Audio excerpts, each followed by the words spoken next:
التربية الفنية والتأهيل المهني مهمين لأطفال ذوي القدرات الخاصة.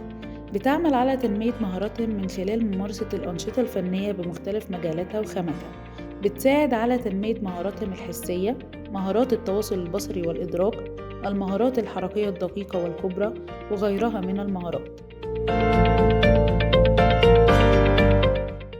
وده جزء من النشاط الفني لعمل فانوس رمضان بطرق مختلفة.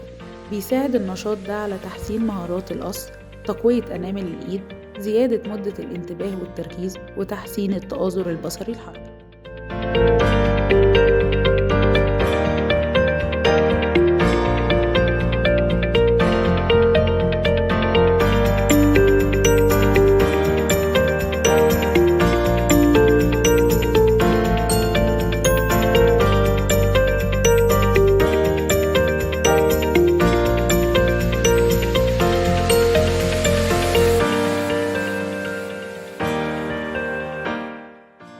وده جزء من أنشطة التأهيل المهني للبالغين، واللي فيها بيتم التدريب على التطريز بالخرز بأشكال وألوان مختلفة، ومسك الإبرة بشكل صحيح.